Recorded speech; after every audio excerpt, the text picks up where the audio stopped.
মায়াবিনী গানটো কোনোবা যদি আছে লগাই দিবাচোন। মায়াবিনী গানটো কোনোবা যদি আছে লগাই দিবাচোন। মায়াবিনী গান নিকালো। মায়াবিনী গান নিকালো। কংগ্ৰেছৰ ৰাজ্যিক সভাপতি গৌৰৱ গগৈ নিৰ্বাচনৰ মাজেৰে কৈ গৈছে মায়াবিনী লগাই দিয়া। জুবিনৰ ন্যায়ৰ বাবে মাত মাতি আৰু কয় যে জুবিন দাক ন্যায় দিয়াৰ আশা মই যথেষ্ট কম দেখা পাইছো। তেখেতে তেজপুৰ বিশ্ববিদ্যালয়ত উপস্থিত হৈ সমূহ কংগ্ৰেছ অনুগামীক জুবিন দাৰ বিষয় এই বুলি কয়। এটা পৰিস্থিতিৰ ভিতৰত সোমাই পৰে, কিন্তু অসমৰ ভিতৰত লাখ লাখ মানুহ ৰাস্তাত ওলাই আহিল আৰু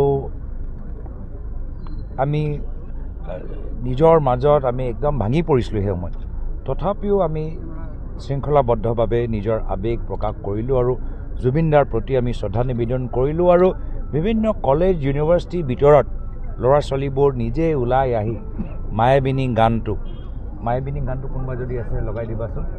মায়াবিনী গানটো ইউটিউবত মায়াবিনী গান নিকালো।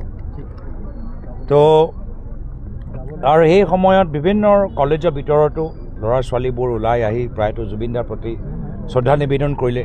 কিবা কাৰণত তেজপুৰ ইউনিভাৰ্চিটিত তেজপুৰ বিশ্ববিদ্যালয়ত যিদৰে তেওঁলোকে ল'ৰা ছোৱালীবোৰ শ্ৰদ্ধা নিবেদন কৰিবলৈ বিচাৰিছিল, শ্ৰদ্ধাঞ্জলি দিবলৈ বিচাৰিছিল, সেই পৰিস্থিতিটো নাপালে, সেই পৰিৱেশটো নাপালে। আৰু সেই সময়ত মই প্ৰথমবাৰতো মই গৌৰৱ অনুভৱ কৰিলোঁ যে আমাৰ অসমীয়া মানুহবোৰ আৱেগিক হ'লেও আমি শৃংখলাবদ্ধভাৱে আমি নিজৰ শ্ৰদ্ধা নিবেদন কৰিলোঁ। আৰু দ্বিতীয়বাৰ মই গৌৰৱ অনুভৱ কৰিলোঁ কি যেতিয়া তেজপুৰৰ ছাত্ৰ সমাজ সকলোৱে একত্ৰিত হ'ল আৰু ইয়াৰ